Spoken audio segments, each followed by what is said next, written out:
Property విషయంలో confusion గా ఉన్నారా? గేటెడ్ కమ్యూనిటీలో ఫ్లాట్ తీసుకోవాలా లేదా విల్లా తీసుకోవాలా? మన పిల్లల భవిష్యత్ కోసం ఓపెన్ ఫ్లాట్ తీసుకోవాలా? మన హైదరాబాద్ లో ఏ లొకేషన్ లో కొంటే మంచి అప్రిసియేషన్ వస్తుంది? మరి నమ్మకమైన ప్రాపర్టీ కొనాలంటే నమ్మకమైన గైడ్ కావాలి కదా. ప్రాపర్టీ అడ్వైజర్ కోసం సంబంధించండి వరాహస్వామి ప్రాపర్టీ గూగులర్. కాంటాక్ట్ 7207218485. శ్రీ మహాగణాధిపతయే నమః. ఐం మహాసరస్వత్యే నమః. శ్రీ లలితాంబికాదేవియే నమః. ఈ నెల 6వ తారీఖు, ఇది 6వ నెల, గురువారము, అమావాస్య, పంచగ్రహ కూటమి అనేటువంటిది ఉన్నది అని అందరికీ తెలిసిందే. అయితే పంచగ్రహ కూటమి ఉండేటువంటి దాని వలన కొన్ని రాసుల వాళ్లకు మాత్రమే బాగున్నది, మిగతా రాసుల వాళ్లకు అంత యోగదాయకముగా లేదు. కాబట్టి ఎవరు ఏ పనులు కావాలన్నా, ఉద్యోగాలు కావాలనుకున్నా, ఇంట్లో శుభకార్యాలు కావాలి అనుకున్నా, శుభకార్యాలు అంటే ఏమిటి? వివాహము, ఇవే కదా శుభకార్యాలు అనేటప్పటికీ. కళ్యాణమే శుభకార్యము. ఇంట్లో అమ్మాయిలకు శుభకార్యాలు జరపాలి అన్నా, అబ్బాయిలకు చేసుకోవాలి అన్నా, లేదా ఉన్నతమైనటువంటి ఉద్యోగంలో ఒక ఉన్నతమైనటువంటి స్థితికి వెళ్ళాలి అన్నా, మనము రెగ్యులర్గా గ్రహస్థితులు ఎలా ఉన్నాయి ఏమిటి అనేటువంటివి చూసుకుంటూ ఉంటాం సహజంగా. అయితే ఈ పంచగ్రహ కూటమి వలన ఉన్నట్టుండి ఉద్యోగము ఇది కావటము, లేదా అనూహ్యముగా ఒక జరగాల్సినటువంటి కార్యక్రమము ఉన్నట్టుండి ఇబ్బంది కావటము, ఇలాంటివి ఏవో కొన్ని ఇబ్బందులు అనేటువంటివి ఉన్నాయి. సరే, ఏదైనా మేము మంచి చెప్పాలి ఎప్పుడూ కూడా.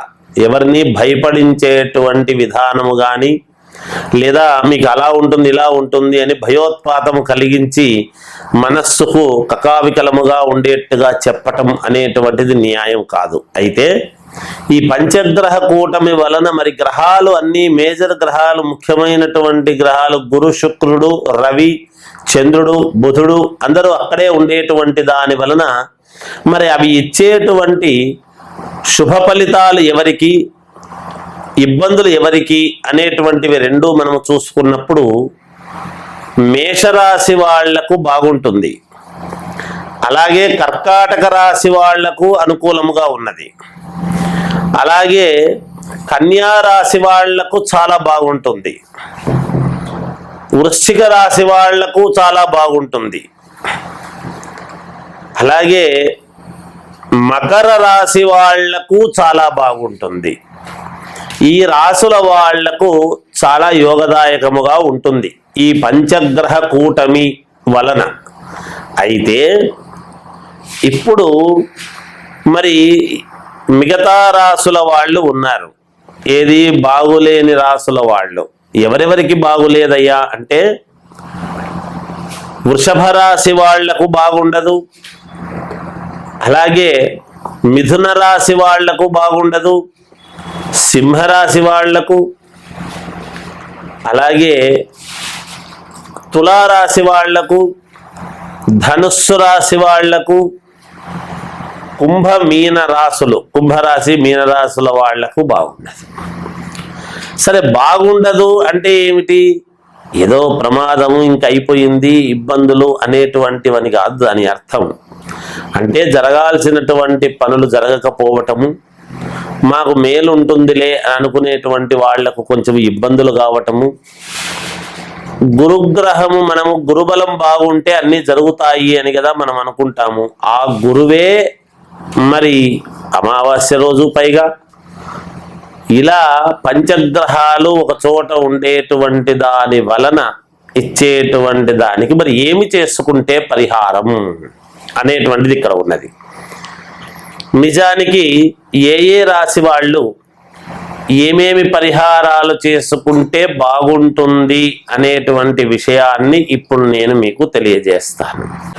సింహరాశి వారికి ఈ పంచగ్రహ కూటమి అనేటువంటిది ఉండేటువంటి దాని వలన సింహరాశి వాళ్లకు బాగలేదు కాబట్టి మీరు చేసుకోవాల్సినటువంటి పరిహారము ఏమిటి అని గనక అనుకుంటే నవగ్రహ హోమం అనేటువంటిది అవసరము, చేసుకుంటే మేలు. ఎందుకంటే అన్ని గ్రహాలకు ఒక్కసారి హోమము చేసుకున్న వాళ్ళు అవుతారు. అక్కడ పంచగ్రహాలు ఉన్నాయి కాబట్టి మనకు ఇబ్బందికరము చేస్తున్నాయి కాబట్టి, ఒకవేళ మాకు అంత శక్తి లేదు, మేము అలా చెయ్యలేము అని అనుకునేటువంటి వాళ్ళు సహజముగా రామాలయము వెళ్ళి రామాలయములో గోధుమలు, మామూలుగా 1.25 కిలో గోధుమలు అక్కడ ఉన్నటువంటి బ్రాహ్మలకు, అయ్యగారులకు దానము ఇచ్చి ఎంతో కొంత దక్షిణ పెట్టి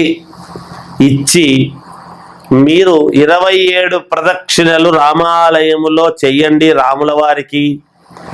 ఇలా శనివారాలు చేస్తే మంచిది. ఈ మాసం అంతా కూడా 4 శనివారాలు చేస్తే మంచిది.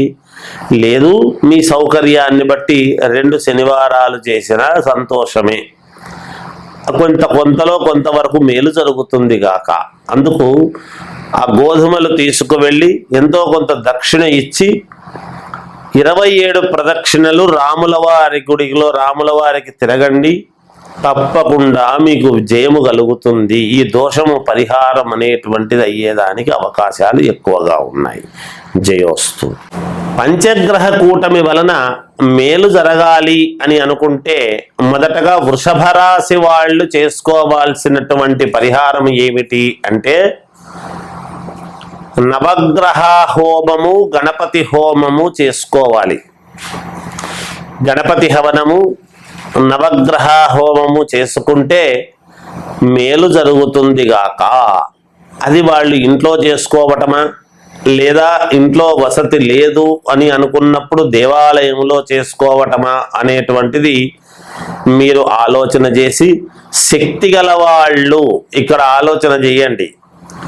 శక్తి గల వాళ్ళు బ్రాహ్మణులు ఇంటికి పిలిచి నవగ్రహ గణపతి హోమము అనేటువంటిది చేసుకుంటే మీకు సత్ఫలితాలు రావటం అనేటువంటిది జరుగుతుంది. ఖచ్చితముగా దాని వలన జరుగుతుంది.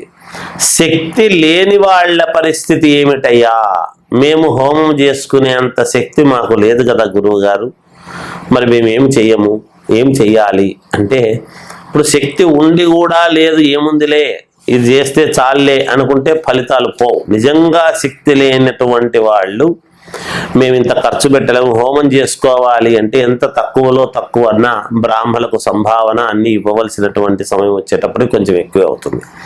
అలా శక్తి లేని వాళ్ళు ఏం చెయ్యాలి అంటే, మామూలుగా శనివారము ప్రతి శనివారము కూడా, ఈ నెలలో వచ్చే ప్రతి శనివారము నవగ్రహాలకు తిరగటము, ప్రతి మంగళవారము గణపతికి ప్రదక్షిణలు చేయటము.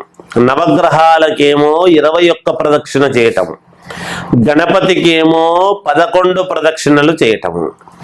ఇది చెయ్యండి. ఆ గణపతి దగ్గరికి వెళ్ళినప్పుడు కాస్త అటుకులు బెల్లము గణపతి దగ్గర పెట్టి తిరగటం. రోజు మీకు చేతనైనన్ని అటుకులు ఒక పిరికెడు కానీ చిన్న బెల్లము ఉంట కానీ, అలా అటుకులు బెల్లము అనేటువంటివి 2 గణపతి దగ్గర పెట్టి గం గణపతయే నమః అనేటువంటి మంత్రముతో తిరగటం ఒకటి.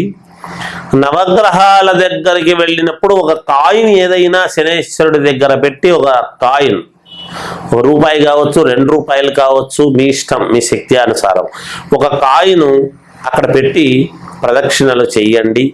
తప్పకుండా మీకు విజయం లభిస్తుంది, మేలు జరుగుతుంది. జయోస్తు.